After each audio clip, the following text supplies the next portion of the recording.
आज प्रथम दिवस के सत्र में हमारे यहाँ एक बड़ा सुंदर नियम है कि भैया आज पहले दिन ग्रंथ की महिमा को जान लो और समझ लो। ग्रंथ महिमा क्यों कहनी आवश्यक है?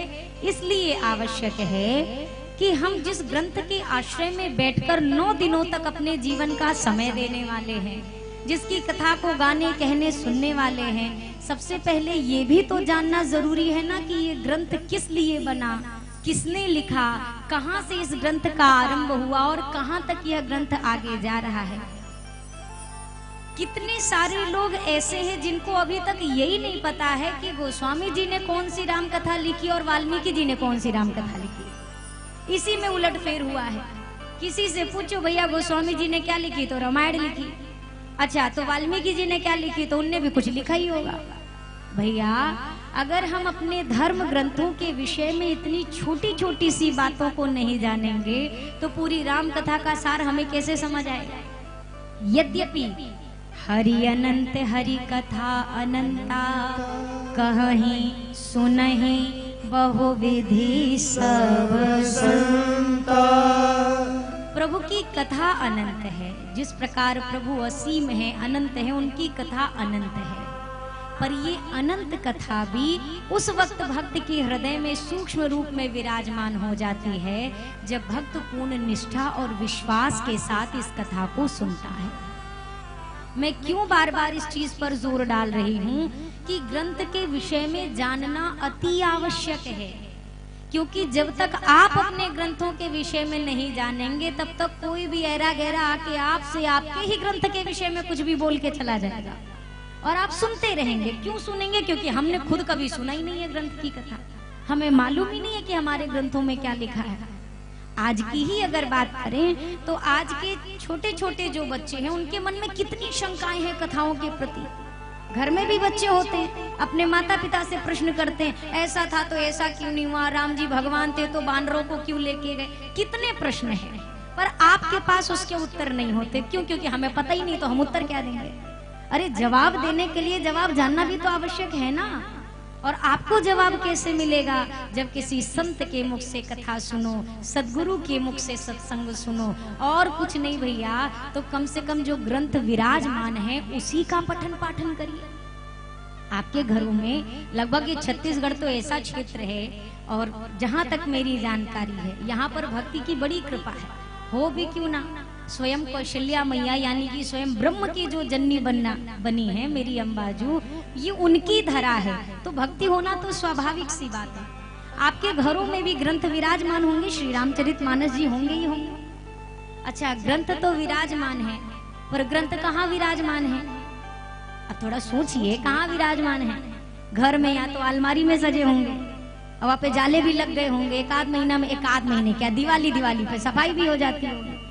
अगर ज्यादा कुछ होगा तो मंदिर में रख दिया होगा। अब मंदिर में रखने का क्या फायदा है, सुबह शाम धूप दीप बत्ती हो जाती है। तो भैया धूप दीप बत्ती दिखाने से काम चल जाएगा? आपको अगर बुखार चढ़े, आप डॉक्टर के पास जाइए, डॉक्टर साहब आपको टैबलेट दें और टैबलेट ला के फ्रिज के ऊपर रख दीजिए और रोज सुबह शाम दीपक जलाइए, एक बार सुबह एक बार शाम को, ठीक हो जाएंगे? अरे हमें जवाब तो दीजिए, ठीक हो जाएंगे क्या? नहीं होंगे ना। तो आप कैसे सोचते हैं कि बस दीपक जला देने से हमारे जीवन में जितनी समस्याएं हैं वो सब ये ग्रंथ भगवान दूर कर देंगे? ये तो सम्मान है, ये पूजा विधि है। पूजा और भक्ति अलग विषय है। पूजा करने से पुण्य मिलता है, भक्ति और उसका कोई लेना देना आपस में नहीं है।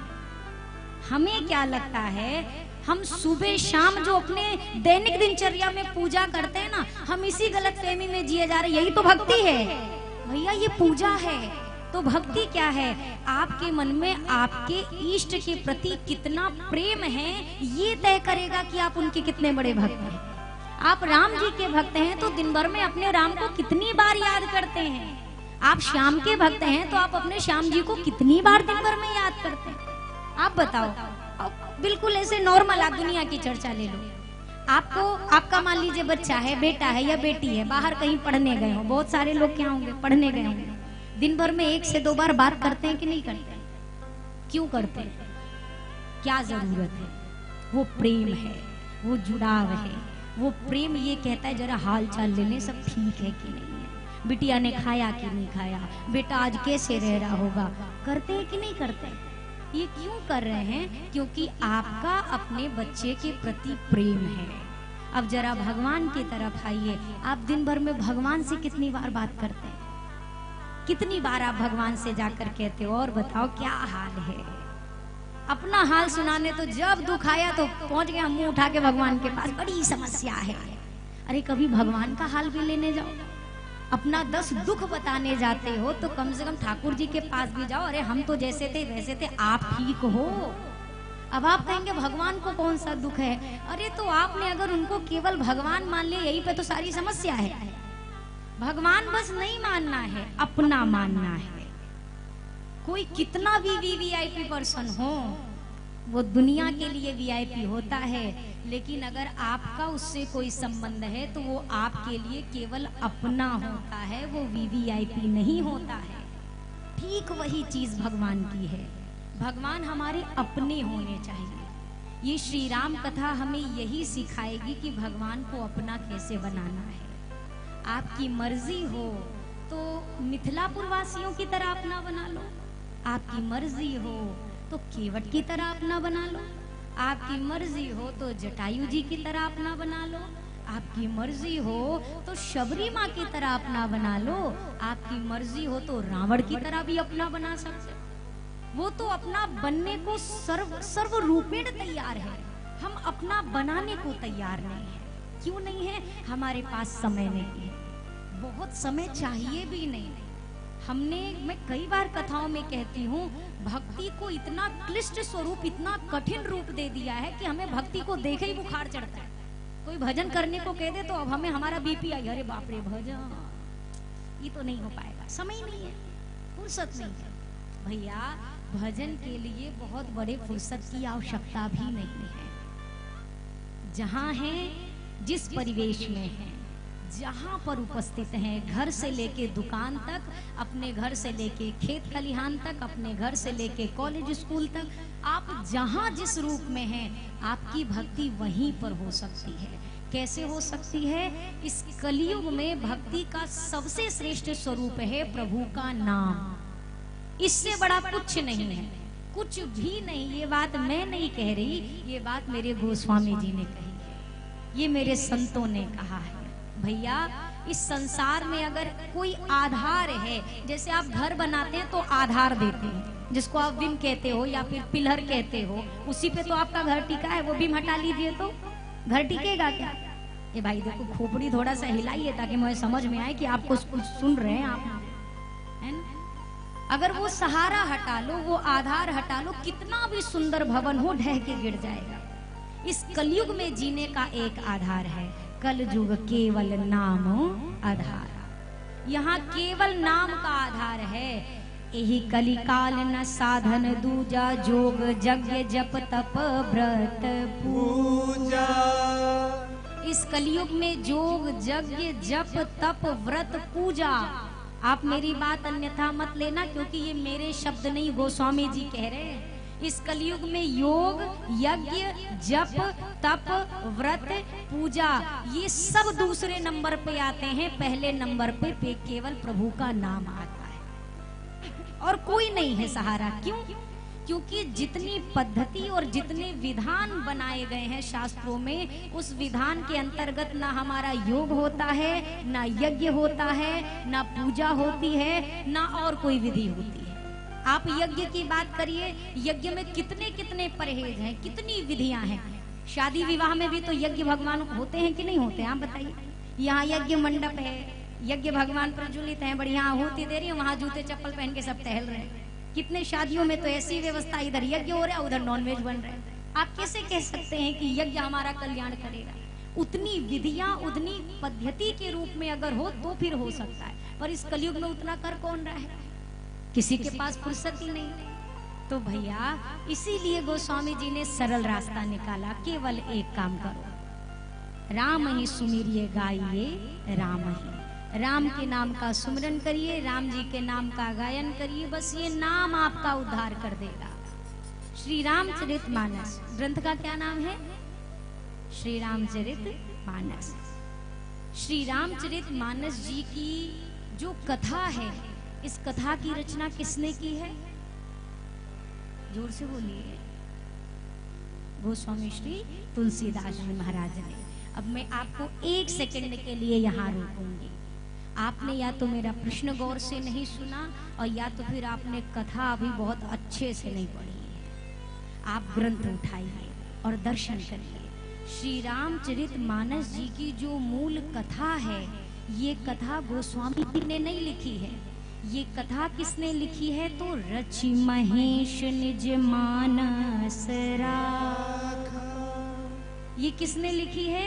ये भगवान शंकर की लिखी हुई कथा है। तो अब आप कहेंगे नहीं, हमको तो पता है गोस्वामी जी ने लिखी। हाँ लिखी ना। जो कथा बाबा ने लिख करके अपने हृदय में धारण की थी, उसी कथा को भाषाबद्ध गोस्वामी जी ने किया है। तो कथा के लेखन करता भगवान शिव हैं और मानस जी के जो लेखन करता हैं, ये हमारे गोस्वामी जी हैं। और मैंने आपसे प्रश्न क्या किया था कि भैया कथा की रचना किसने की है? इस मूल कथा का आरंभ किया है भगवान शंकर ने। वहां से आरंभ हुआ और वहां से ये कथा उतरते उतरते गुरु शिष्य परंपरा होते हुए हम कलिकाल के जीवों तक पहुंची है। सबसे पहले गोस्वामी जी महाराज ने इस ग्रंथ का लेखन कार्य 70 वर्ष की आयु में आरंभ किया था। अब सोचिए, 70 वर्ष की आयु, जहाँ व्यक्ति खुद से चल भी नहीं पाता है, उस अवस्था में गोस्वामी जी ने ग्रंथ का लेखन प्रारंभ किया। मैं कई बार कथाओं में कहती हूँ भैया, ये जो अवस्था वृद्धावस्था की होती है, यहाँ पर भजन बहुत मुश्किल है। तो किसी ने मुझसे प्रश्न किया कि दीदी अगर आप कहती हैं वृद्धावस्था में नहीं होता, तो गोस्वामी जी ने तो बिल्कुल अपने वृद्धावस्था के पड़ाव पर ही ग्रंथ लिखा। 70 वर्ष की अवस्था तो वृद्धावस्था ही। तो इसको भैया ऐसे समझिए, गोस्वामी जी ने 70 वर्ष की अवस्था में भी राम कथा इसलिए अच्छे से लिख ली क्योंकि गोस्वामी जी ने जन्म लेते ही सबसे पहले अपने मुख से राम शब्द बोला था। जिसके भजन की शुरुआत बचपन से हुई रहती है, उसी की 55 के बाद जाती है, और जिसकी बचपन में नहीं हुई है उसकी 55 में भी होने वाली नहीं है। बचपन में कुछ नहीं होता। बचपन में ना मंदिर जवाता है ना तीरथ होता है। अरे अस्पताल से छुट्टी मिले तब ना तीरथ जाएंगे, कहाँ जाएंगे? यहाँ गुरुदेव के पास कहाँ पहुंचे? यहाँ तो पर्ची हाथ से नहीं छूट रही है। राम राम की माला कहाँ से पकड़े? सिरप की बोतल ही पीछा नहीं छोड़ रही है। कहाँ परिक्रमा करने जा रहे? बेड से बाथरूम ही हो आइए, वही हरी कृपा है। नहीं है संभव। जो समय अभी है बस यही है। ये हाथ चल रहे, पांव चल रहे, बस यही वक्त आपका है। इसके पहले वाला तो चला गया, आगे वाले का पता नहीं। तो जो अभी है बस यही है। अगर आप ये सोचो नहीं हमारे पास पैसे रहेंगे तो हम सब कर लेंगे, आप आजमा के देख लीजिए। अगर हम शरीर से जहां हम असहाय हुए तो पैसा तो आपका होगा, पर खर्च करने वालों का जो निर्णय है वो किसी और का होगा। बाबूजी के लिए 800 की दवा लानी है कि नहीं लानी है, ये बेटा बहू तय करेंगे। बाबूजी की तय करने की हिम्मत नहीं है। बात थोड़ी सी भले टेढ़ी लग रही है, पर ये दुनिया का सत्य है। अगर डॉक्टर साहब कह दें भैया 6 महीने, इससे ज्यादा नहीं, तो भैया आज के समय में ऐसे भी बेटा बहू है कि जो 6 महीने में मरना है तो कहा 6 लाख फूके। जो 6 महीना में मरेंगे 6 दिन में मर जाएंगे, मरना तो है। ये वो पीढ़ी है। तो इसीलिए अपने लिए इकट्ठा करिए, एफडी करना शुरू करिए, बहुत काम आती है। एफडी काम आती है ना, फिक्स डिपॉजिट रखते हैं ना, आपने भी रखा, मांग नहीं रहे, बस बता रहे, रखते हैं ना, ये बहुत काम आता है। कौन सी एफडी करिए? तो भैया राम नाम का जो होता है, लगा लगा के अपनी खूब एफडी भरते रहो। जीवन में ये जो धन की संपत्ति है, जब ये संपत्ति साथ छोड़ देती है ना, तब नाम की संपत्ति काम आती है। जब दुनिया में कोई साथ नहीं देता ना, उस समय हमारा किया गया भजन हमारा साथ देता है। ये हर समय साथ दे ना दे हमारे नजरिए से, पर उस समय साथ ये भजन जरूर देगा जब कोई साथ नहीं देगा। आप करके देख लीजिए। श्री रामचरित मानस जी की कथा का इतना विस्तार, गोस्वामी जी ने सबसे पहले संस्कृत में लिखना शुरू किया इस ग्रंथ को। 7 दिनों तक जो भी लिखते, सुबह से शाम तक लिखते, शाम तक सब कुछ अदृश्य, सब कुछ गायब। गोस्वामी जी बड़े परेशान, ये क्या हो रहा है? 7वें दिन भगवान शंकर प्रकट है। गोस्वामी जी ने कहा आपकी आज्ञा से ग्रंथ लिख रहा हूँ, जो भी दिन भर लिखता हूँ वो शाम को के बाद प्राप्त ही नहीं होता अगले दिन। बाबा ने कहा गोस्वामी जी इस ग्रंथ को आप संस्कृत भाषा में मत लिखिए। अरे प्रभु, पर संस्कृत भाषा ही तो मान्य है, अगर संस्कृत में नहीं लिखूंगा तो इस ग्रंथ को स्वीकार कौन करेगा। अब हम ही इतने लोग बैठे हैं, मैं खुद भी उसमें शामिल हूँ। अगर ये कहा जाए संस्कृत सारी की सारी किसको समझ में आती है, तो थोड़ी बहुत भले आ जाए, पर सारी की सारी थोड़ी ना वेद वेदांत हमारे परे। हमने तो नहीं पढ़ा भैया, आपने पढ़ा हो तो बड़ी कृपा ठाकुर जी। नहीं आती। वेद मंत्र किसे याद है? मुझे नहीं याद है। आप में से किसी को याद होंगे तो ठाकुर जी जाने। वेद पुराण ये किसको याद है? नहीं याद है। वाल्मीकि रामायण की कथा के एक श्लोक किसको याद है? मुझे तो नहीं याद है, आपको शायद याद हो। लेकिन अगर मैं आपसे प्रश्न करूं, श्री रामचरितमानस जी की एक चौपाई किसको याद है? जरा हाथ खड़ा करिए। माइक नहीं दूंगी, बस हाथ खड़ा करिए, सिर्फ एक चौपाई। हाँ, धन्यवाद। अब जितने लोगों ने हाथ नीचे किए थे ना, वो भी गाएंगे मेरे साथ। मंगल भवन अमंगल हारे, द्रवों सुदशरथ अजिर बिहारी। मंगल भवन अमंगल हारी, द्रवों सुदशरथ अजिर बिहारी।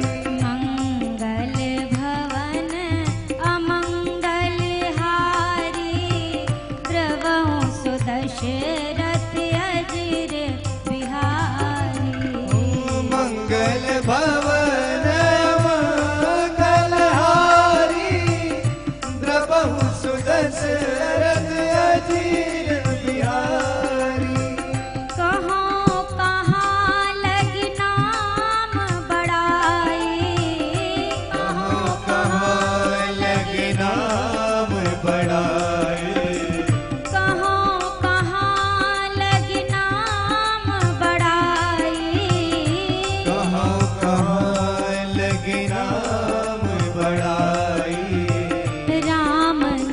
कहीं नाम गुण गाए, राम न सकहि नाम गुण गाए। मंगल भवन अमंगल हारी, मंगल भवन मंगल हारी, उमा सहित जेहि जपत मुरारी। उमा सहित जेहि जपत मुरारी। उमा सहित जेहि जपत मुरारी। अब ईमानदारी से बताइए, ये चौपाई किसको किसको याद नहीं थी? सबको थी ना? तो आपने हाथ क्यों नहीं ऊपर खड़ा किया? हमने तो सरल भाषा में पूछा, भैया मानस जी की एक चौपाई। अच्छा, मानस जी का एक दोहा किसको किसको याद है? सिर्फ एक, कोई भी दोहा, हाथ ऊपर करिए। हाँ, 2-4 हाथ उठे। अब इसमें भी सब गाएंगे। श्री गुरु चरण सरोज रज,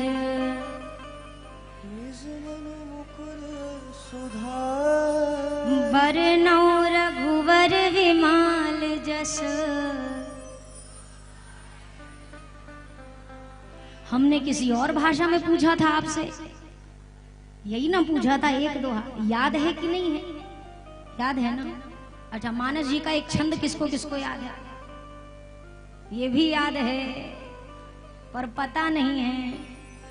ओ भय प्रगट कृपाला, दीन दयाला, कौशल्या हितकारी, हर्षित महतारी, मुनि मनहारी, अद्भुत रूप विचारी। लोचन अभिरामा, तन घन श्यामा, निज आयुध भुज चारी। भूषण बनमाला, नयन विशाला, शोभा सिंधु खरारी।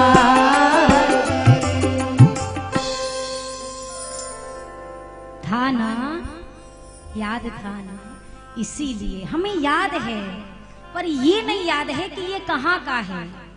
श्री गुरु चरण सरोज रज रोज सब पाठ करते हैं डेली। कितने लोगों का 2-2 3-3 बार का नियम होगा, सुबह भी शाम भी। पर हम क्यों घबरा गए? क्योंकि हमें अरे ये मानस जी में भी हाँ है ना, ग्रंथ उठा के तो देखिए। अयोध्या कांड का प्रथम दोहा है, श्री गुरु चरण सरोज रज निज मन मुकुर सुधार। वहीं के दोहे को गोस्वामी जी ने यहाँ पर विराजमान किया है। भैया, युद्ध में व्यक्ति तभी विजयी हो सकता है अगर हाथ में हथियार होगा। अगर हथियार भी ना हो तो कम से कम बचने का तो ढाल तो हो ही जाए, तब भी बच सकते हैं। अरे जीतेंगे नहीं तो बच तो जाएंगे ना। और ढाल भी ना हो, हथियार भी ना हो तो बिना मारे मरे। तो इस कलयुग के प्रभाव से और धर्म विरोधियों के अत्याचार से 2 ही सहारा है, या तो विरोधियों के लिए हथियार हो हाथ में, और नहीं तो कुछ न कुछ कलयुग के प्रभाव से बचने के लिए ढाल तो बनाई लो अपने।